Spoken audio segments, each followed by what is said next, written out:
ॐ भद्रं कर्णेभिः शृणुयाम देवा भद्रं पश्येम यक्षवीर्यजत्राः स्थिरैरङ्गैस्तुष्टवागुंसस्तनूभिर्वशेम देवहितं यदायुः। ॐ स्वस्ति नः इन्द्रो वृद्धस्रवाः स्वस्ति नः पूषा विश्ववेदाः स्वस्ति नस्तारक्ष्यो अरष्टिनेमिः स्वस्ति नः बृहस्पतिर्दधातु। ॐ विश्वानि देवशवितुर्दुरतानि पराशुव यद्भद्रं तन्नयाशुव। ॐ सहना अवतु सहनौ भुनक्तु सह वीर्यं करवावहै तेजस्विनावधीतमस्तु मा विद्विषावहै।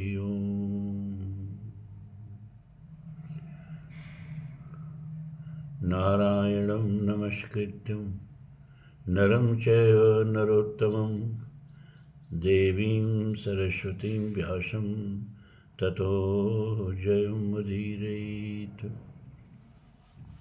धर्म प्राण सत्संग प्रेमी सज्जनों, महाभारत में वन पर्व में रामोपाख्यान भगवान श्री राम की कथा चल रही है। बाली का वध हो चुका, कल आपने सुना ही। इसके बाद भगवान प्रवर्षणवास करते हैं। परम बुद्धिमान श्री रामचंद्र जी ने माल्यवान पर्वत की सुंदर घाटी में वर्ष के 4 महीनों तक निवास किया। समय समय पर सुग्रीव भी उनकी सेवा में उपस्थित होते रहते थे। इधर काम के वशीभूत हुए रावण ने लंकापुरी में पहुंचकर सीता को अशोक वाटिका के निकट तपस्वी मुनियों के आश्रम की भांति शांतिपूर्ण तथा नंदन वन के समान रमणीय भवन में ठहराया। पति का निरंतर चिंतन करते करते सीता का शरीर दुर्बल हो गया था। वे तपस्विनी वेश में वहाँ रहती थी। उपवास और तपस्या करने का उनका स्वभाव सा बन गया था। विशाल नेत्रों वाली जानकी वहाँ फल मूल खाकर बड़े दुख में दिन बिताती थी। राक्षस राज रावण ने सीता की रक्षा के लिए कुछ राक्षसियों को नियुक्त कर दिया था, जो भाला, तलवार, त्रिशूल, फरसा, मुगदर और जलती हुई लुआठी लिए वहाँ पहरा देती थी। उनमें से किसी की 2 आंखें थीं, किसी के 3, किसी के ललाट में आंखें थीं, किसी की बहुत बड़ी जिह्वा थी तो किसी की जीभ थी ही नहीं। किसी के 3 स्तन थे तो किसी का 1 पैर। कोई अपने सिर पर 3 जटाएं रखती थी तो किसी की 1 ही आंख थी। ये तथा दूसरी बहुत सी राक्षसियां निद्रा और आलस्य को छोड़कर दिन रात सीता को घेरे रहती थी। उनकी आंखें आग की तरह प्रज्वलित होती थी और सिर के बाल ऊंटों के समान रूखे तथा भूरे थे। वे पिशाची स्त्रियां देखने में बड़ी भयंकर थी। उनका स्वर अत्यंत दारुण था। उनके मुख से जो स्वर और व्यंजन निकलते थे वे बड़े कठोर होते थे। वे राक्षसियां निम्नांकित बातें कहकर विशाल नेत्रों वाली सीता को सदा डांटती फटकारती रहती थी। अरे, ये हमारे स्वामी की अवहेलना करके अब तक यहाँ जीवित कैसे है?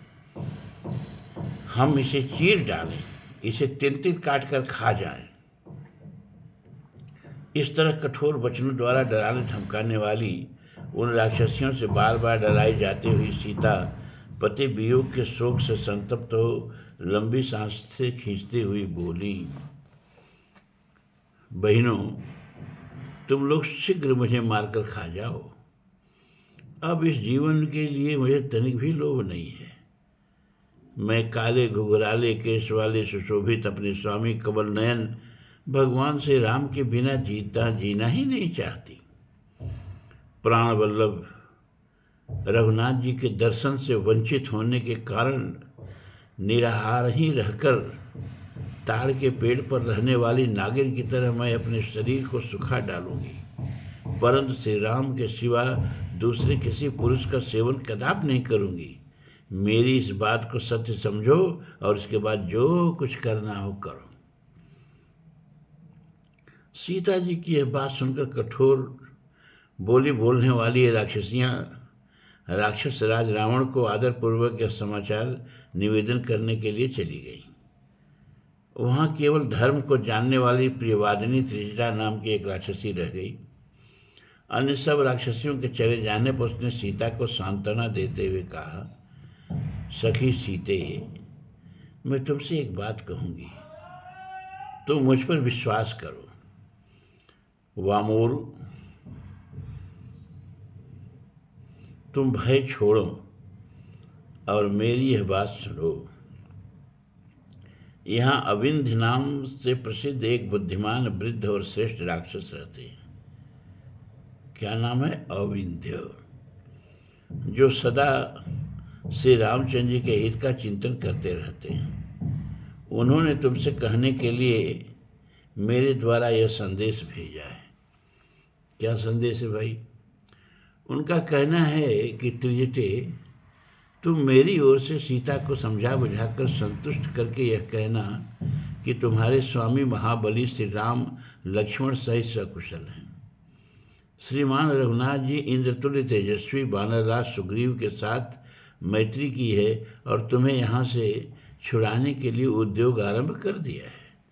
अतः भीरु, अब तुम्हें लोक निंदित रावण से तनिक भी भय नहीं करना चाहिए। नंदिनी, नलकूबर ने रावण को जो शाप दे रखा है उसी से तुम सदा सुरक्षित रहोगी। कुछ समय पहले की बात है, इस पापी रावण ने नलकूबर की पत्नी एवं अपनी पुत्र वधू के तुल्य रंभा का स्पर्श किया था। इसी से उसको शाप प्राप्त हुआ है। यद्यपि रावण जितेंद्रिय नहीं है तो भी किसी अवसर स्वतंत्रता पूर्वक उसे न चाहने वाली नारी के पास नहीं जा सकता। सुग्रीव द्वारा सुरक्षित तुम्हारे स्वामी बुद्धिमान भगवान श्री राम अपने भाई लक्ष्मण के साथ शीघ्र ही यहाँ आएंगे और तुम्हें यहाँ से छुड़ा ले जाएंगे। अविंद का संदेश सुनाकर फिर त्रिजटा ने अपनी ओर से कहा, सखी, मैंने भी रात में बड़े भयंकर स्वप्न देखे हैं जो इस पुलस्त कुल घातक दुर्बुद्धि रावण के विनाश एवं अनिष्ट की सूचना देने वाले हैं। यह दारुण दुरात्मा तथा क्षुद्र कर्म करने वाला निशाचर अपने स्वभाव और शील दोष सब लोगों का भय बढ़ा रहा है। काल से इसकी बुद्धि मारी गई है, अतः यह समस्त देवताओं से ईर्ष्या रखता है। मैंने स्वप्न में जो कुछ देखा है वह सब इसके विनाश की सूचना दे रहे हैं। सपने में मैंने देखा कि रावण तेल से नहाए, मूड मुड़ाए,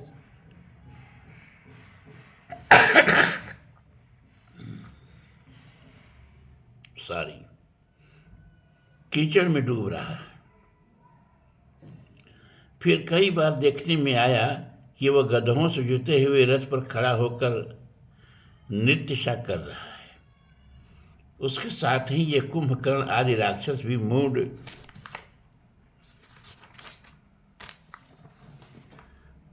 मुड़ाए, लाल चंदन लगाए, लाल फूलों की माला पहने नंगे होकर दक्षिण दिशा की ओर जा रहे हैं। केवल विभीषण ही श्वेत छत्र धारण किए, सफ़ेद पगड़ी पहने एवं श्वेत पुष्पों की माला से अलंकृत हो श्वेत चंदन लगाए श्वेत पर्वत पर आरूढ़ दिखाई दिए।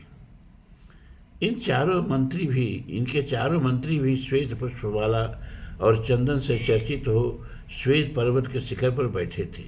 अतः विभीषण के साथ वे भी आने वाले महान भय से मुक्त हो जाएंगे। स्वप्न में मुझे यह भी दिखाई दिया है कि भगवान श्री राम के बाणों से समुद्र सहित सारी पृथ्वी आच्छादित हो गई है अतः यह निश्चित है कि तुम्हारे पतिदेव अपने सुयश से समस्त भूमंडल को परिपूर्ण कर देंगे। इसी तरह मैंने लक्ष्मण को भी देखा है, वे हड्डियों के ढेर पर बैठे हुए मधु मिश्रित खीर खा रहे हैं, और ऐसा जान पड़ता था कि मानो वे समस्त दिशाओं को दग्ध कर देना चाहते हैं। सपने में मैंने तुमको भी कई बार देखा। तुम्हारे सारे अंग खून से तर हो रहे थे। तुम रोती हुई उत्तर दिशा की ओर जा रही थी और एक व्याघ्र तुम्हारी रक्षा कर रहा था। विदेह नंदिनी सीते, इस सपने से यही प्रतीत होता है कि तुम शीघ्र ही अपने स्वामी से मिलकर हर्ष का अनुभव करोगी। भाई लक्ष्मण सहित श्री रामचंद्र जी से तुम्हारी अवश्य भेंट होगी, इसमें अब तनिक भी विलंब नहीं है। त्रिजटा की यह बात सुनकर मृगशावक से नेत्रों वाली सीता को पुनः पति देव से मिलने की आशा बच गई। इतने में ही अत्यंत क्रूर स्वभाव वाली वे भयंकर पिशाचिनियां रावण के दरबार से लौट आईं। आकर उन्होंने देखा सीता त्रिजटा के साथ पूर्ववत अपने स्थान पर बैठी है। मार्कंडेय जी कहते हैं युधिष्ठिर से, युधिष्ठिर तदनंतर एक दिन जब पतिव्रता सीता स्वामी के वियोग के दुख से पीड़ित हो मैले कपड़े पहने केवल चूड़ामणि मात्र आभूषण धारण किए राक्षसियों से घिरी हुई एक शिला पर बैठी दीन भाव से रो रही थी, उसी समय देवता, दानव, गंधर्व, यक्ष और किमपुरुष, किसी से कभी युद्ध में परास्त न होने वाला रावण काम बाण से पीड़ित हो अशोक वाटिका में गया। वहाँ उसने सीता को देखा और काम वेदना से व्यथित होकर वह उनके समीप चला गया। रावण ने दिव्य वस्त्र धारण कर रखे थे। उसके कानों में सुंदर मणिमय कुंडल झलक रहे थे। वह विचित्र माला और मुकुट पहने मूर्तिमान बसंत के समान शोभा संपन्न जान पड़ता था।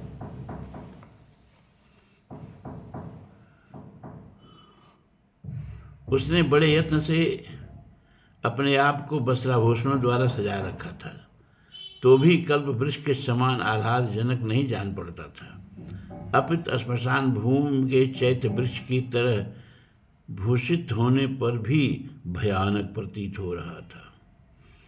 समक्ष कर प्रदेश वाली सीता के समीप खड़ा हुआ वह राक्षस रोहिणी नक्षत्र के निकट पहुँचे हुए शनैश्चर ग्रह के समान भयंकर दिखाई देता था। कामदेव के बाणों से घायल हुआ रावण मृगी के समान भयभीत हुई उस सुंदरी अबला को संबोधित करके इस प्रकार बोला, सीते, आज तक तुमने जो अपने भीतर अपने पति पर इतना अनुग्रह दिखाया, अब यह बहुत हुआ। तन्वंगी, अब मुझ पर कृपा करो, जिससे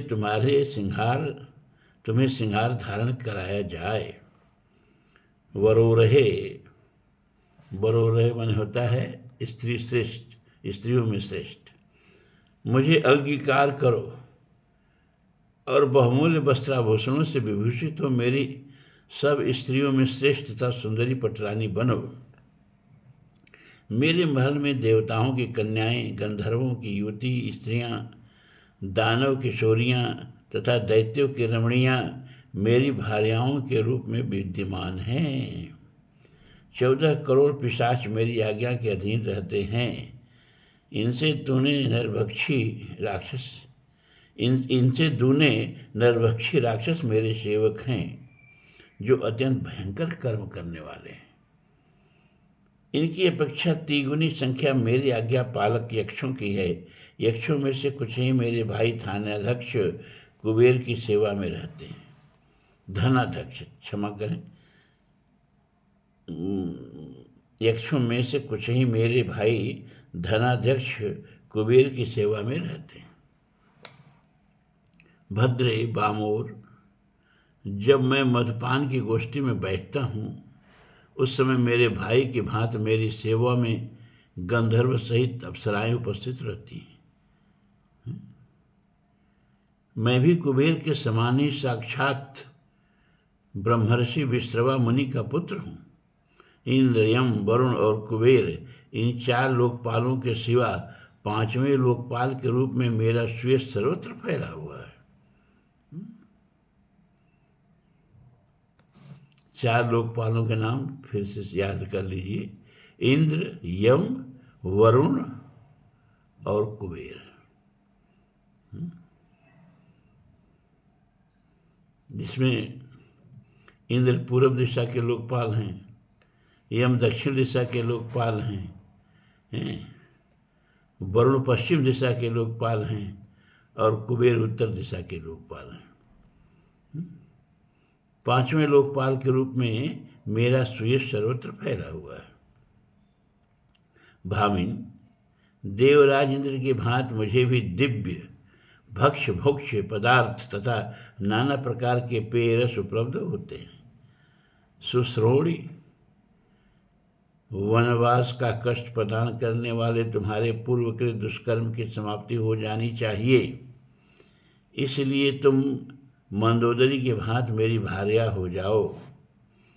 रावण के ऐसा कहने पर सुंदर जांघों से सुशोभित पति को ही देवता मानने वाली विदेह राजकुमारी सुमुखी सीता अपना मुंह फेरकर बीच में तनिक तिनके की ओट करके राक्षसों के लिए अमंगल सूचक आंसुओं द्वारा अपने पीन एवं उन्नत स्तनों को निरंतर भिगोती हुई उस नीच निशाचर से इस प्रकार बोली, राक्षस राज, तुम्हारे मुख से ऐसी दुखदायिनी बातें अनेक बार निकली हैं और मुझ अभागिनी को वे सारी बातें बार बार सुननी पड़ी हैं। भद्र सुख तुम्हारा भला हो, तुम अपना मन मेरी ओर से हटा लो।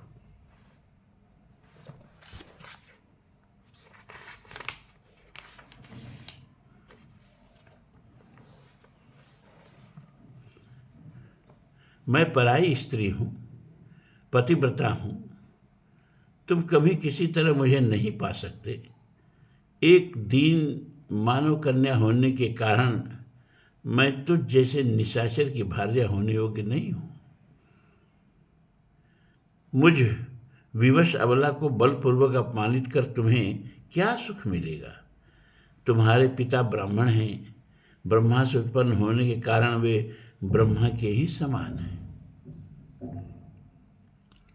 तुम भी लोकपालों के समान हो, फिर धर्म का पालन क्यों नहीं करते? महेश्वर के सखा राजराज धनाध्यक्ष प्रभु कुबेर को अपना भाई बता रहे हो, तो भी यहाँ ऐसा बर्ताव करते हुए तुम्हें लज्जा क्यों नहीं आती? ऐसा कहकर तन्वंगी सीता अपनी गर्दन और मुख को कपड़े से ढककर फूट फूट कर रोने लगी। उस समय छाती धड़कने के कारण उनके स्तन कांप रहे थे। अच्छी तरह रोती हुई भामिनी सीता के मस्तक पर बधी हुई स्निग्ध, असित एवं विशाल बेड़ी काली नागिन के समान दिखाई देती थी। सीता के मुख से यह अत्यंत निष्ठुर वचन सुनकर और उनके द्वारा कोरा उत्तर पाकर भी दुर्बुद्ध रावण पुनः इस प्रकार कहने लगा, सीते, भले ही कामदेव मेरे शरीर को पीड़ा देते रहें, परंतु मैं तुम जैसी मनोहर मुस्कान वाली सुंदर युवती को राजी किए बिना तुम्हारे साथ समागम नहीं करूँगा।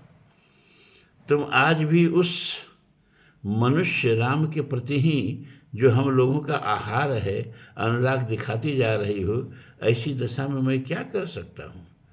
अनिंद्य अंगों वाली सीता से ऐसा कहकर राक्षस राज रावण वहाँ अंतर्धान हो अभिष्ट दिशा की ओर चल दिया। इस तरह शोक से दुबली हुई सीता राक्षसियों से घिरकर त्रिजटा से सुसेवित हो अशोक वाटिका में ही रहने लगी। युधिष्ठिर इधर श्री राम और लक्ष्मण सुग्रीव से सुरक्षित हो माल्यवान पर्वत के पृष्ठ भाग पर रहने लगे। कुछ काल के अनंतर जब वर्षा ऋतु बीत गई तब उन्हें आकाश निर्मल दिखाई दिया। शरद ऋतु के निर्मल आकाश में ग्रह नक्षत्र तथा ताराओं सहित विमल चंद्रमा का दर्शन करके शत्रु संहारक श्री राम अभी पर्वत पर सोए ही थे कि कुमुद, उत्पल और पद्मों की सुगंध लेकर बहती हुई शीतल एवं सुखद वायु ने उन्हें सहसा जगा दिया। धर्मात्मा श्री राम को प्रातःकाल राक्षस के भवन में कैद हुई अपनी पत्नी सीता का स्मरण हो आया और वे खिन्न चित्त होकर बीरबल लक्ष्मण से इस प्रकार बोले।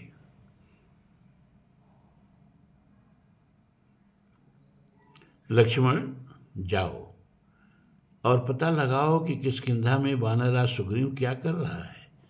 जान पड़ता है स्वार्थ साधन की कला में पंडित कृतघ्न सुग्रीव विषय भोगों में अब आसक्त हो अपने कर्तव्य को भूल गया है।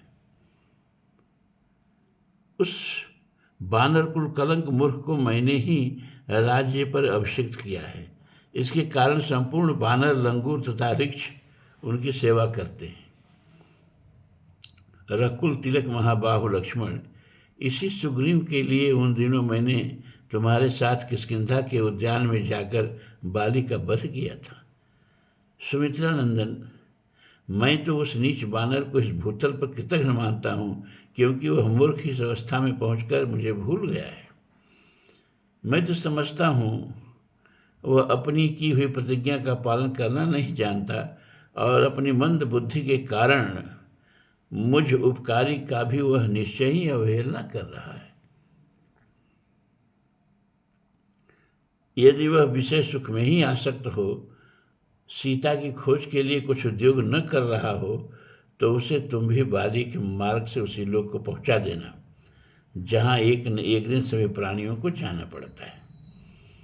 लक्ष्मण, यदि वानरराज हमारे कार्य के लिए कुछ चेष्टा कर रहा हो तो उसे साथ लेकर तुरंत लौट आना, देर न लगाना। भाई के ऐसा कहने पर गुरुजनों की आज्ञा के पालन तथा हिताचरण में तत्पर रहने वाले लक्ष्मण बाण और प्रत्यंचा सहित सुंदर धनुष हाथ में लेकर वहां से चल दिए। किष्किंधा के द्वार पर पहुंचकर वे बेरोक टोक भीतर घुस गए। लक्ष्मण क्रोध में भरे हुए आ रहे हैं, यह जानकर राजा सुग्रीव उनकी अगवानी के लिए आगे बढ़ाया। पत्नी सहित वानरराज सुग्रीव विनीत भाव से लक्ष्मण जी की पूजा करके उन्हें साथ ले गए। किसी से भी भय न मानने वाले सुमित्रा नंदन लक्ष्मण उस पूजा से प्रसन्न हो उनसे श्री रामचंद्र जी की कही हुई सारी बातें कह सुनाई। राजेंद्र, वह सब कुछ पूरा सुनकर नम्रतापूर्वक हाथ जोड़े हुए भार्या सहित सेवकों सहित वानरराज सुग्रीव ने नरश्रेष्ठ लक्ष्मण से सहर्ष निवेदन किया।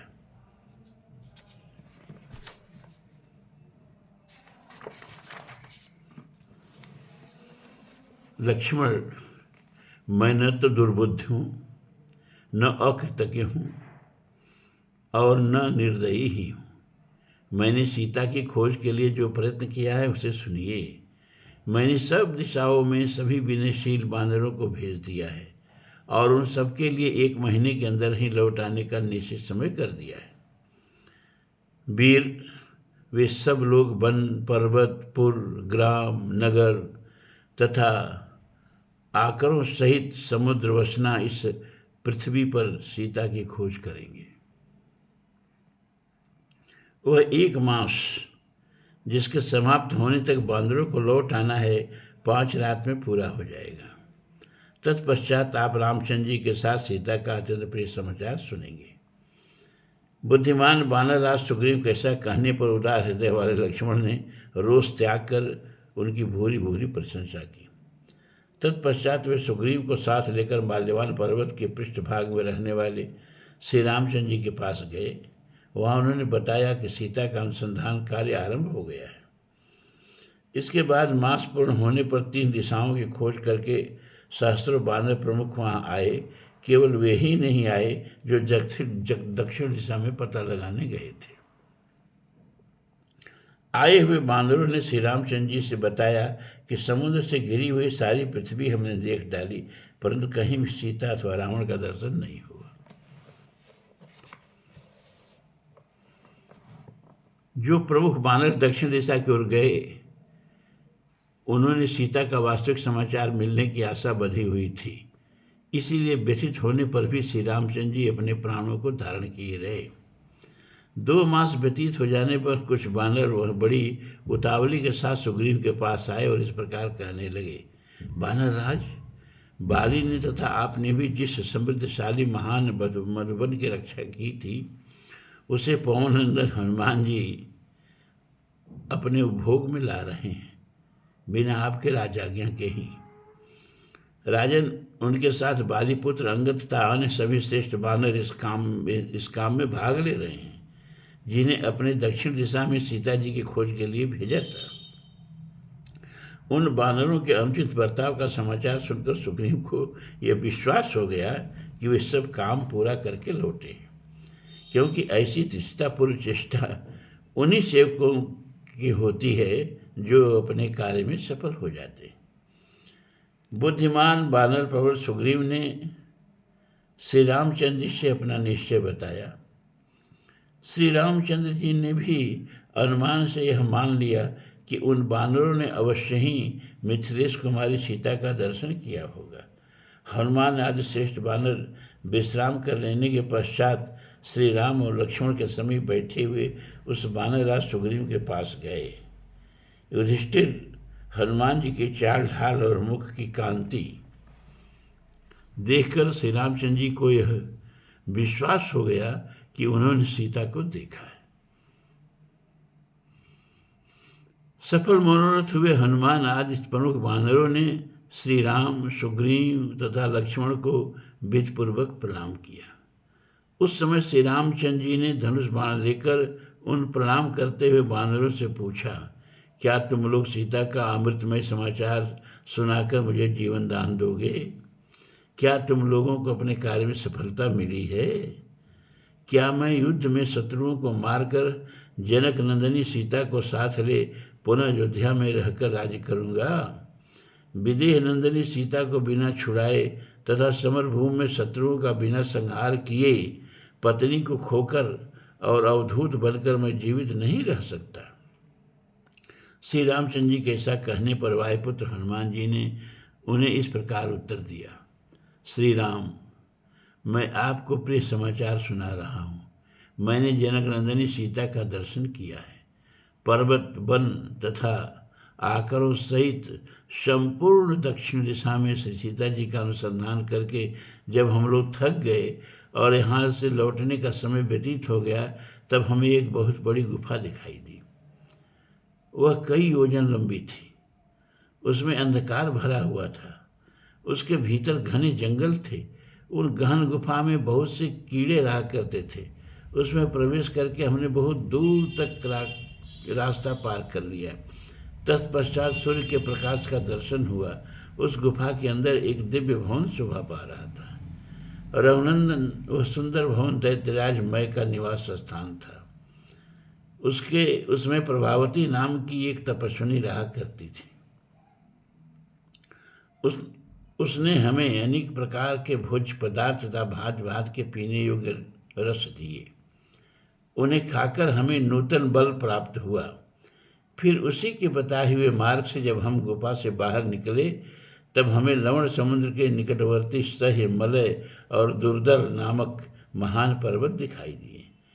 फिर हम लोग मलयाचल पर चढ़कर समुद्र की ओर देखने लगे। उसकी विशालता देखकर हमारा हृदय विषाद से भर गया। हम खिन्न और व्यथित हो गए। हमें जीवन की कोई आशा न रही।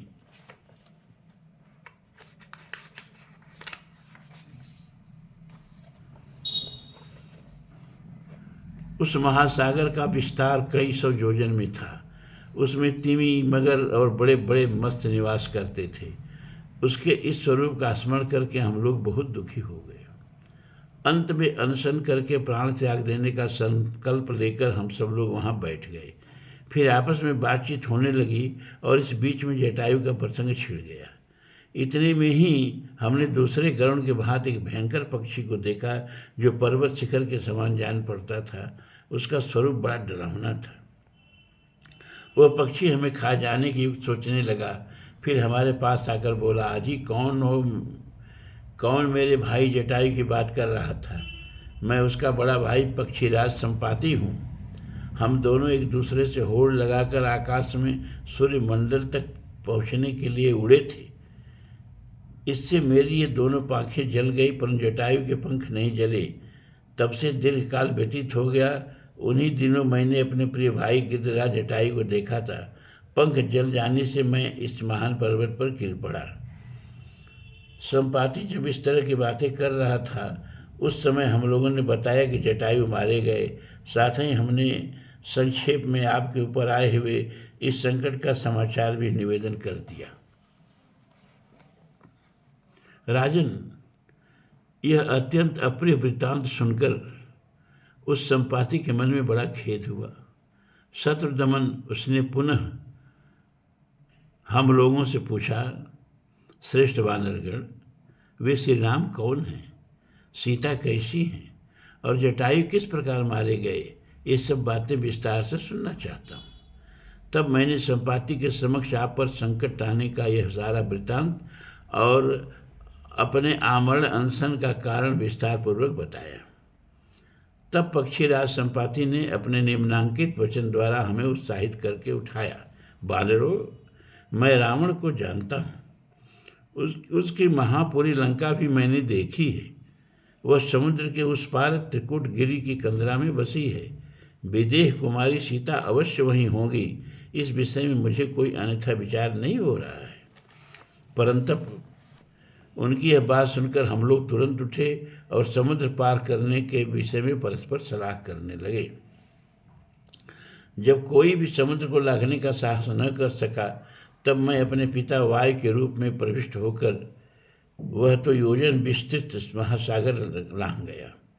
उस समय समुद्र के जल में एक राक्षसी रहती थी, जिससे अपने मार्ग में विघ्न डालने पर मैंने उसे मार डाला। लंका पहुंचकर रावण के अंतःपुर में मैंने सीता जी का दर्शन किया,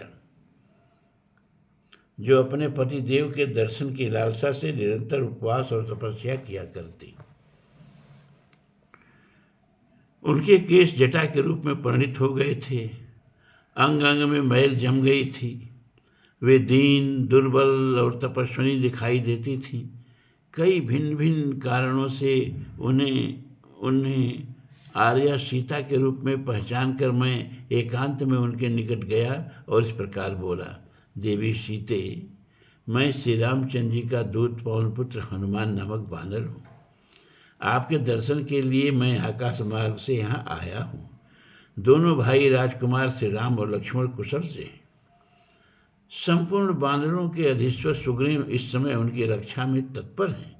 देवी सुमित्रा नंदन लक्ष्मण के साथ भगवान श्री राम ने आपको अपने सकुशल होने का समाचार कहलाया है। उनके मित्र होने के नाते सुग्रीव भी आपका कुशल मंगल पूछते हैं। आपके स्वामी भगवान श्री राम संपूर्ण वानरों की सेना के साथ शीघ्र यहाँ पधारेंगे। देवी, मेरा विश्वास कीजिए, मैं राक्षस नहीं, वानर हूँ। तदनंतर सीता ने 2 घड़ी तक कुछ सोचकर मुझसे इस प्रकार कहा, महाबाहो, मैं अविंद के कहने से यह विश्वास करती हूँ कि तुम हनुमान ही हो।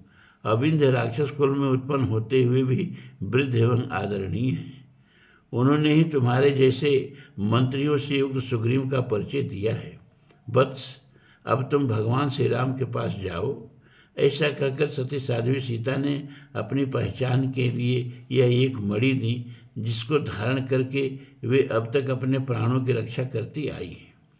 जानकी ने विश्वास दिलाने के लिए एक कथा भी सुनाई थी। पुरुष सिंह, उस कथा का मुख्य विषय यह है कि आपने महापर्वत त्रिकूट पर रहते समय किसी कौवे के ऊपर एक सीख का बाण चलाया था और उस दुष्टात्मा कौवे को एक आंख से वंचित कर दिया था। वह प्रसंग उन्होंने केवल अपनी पहचान कराने के उद्देश्य से प्रस्तुत किया था। तदनंतर मैंने जानबूझकर अपने आप को राक्षसों द्वारा पकड़वा दिया और लंकापुरी को जलाकर समुद्र के इस पार आ पहुंचा। यह सब समाचार सुनकर श्री रामचंद्र जी ने प्रियवादी हनुमान का अत्यंत आदर सत्कार किया। अब शेष कथा कल होगी।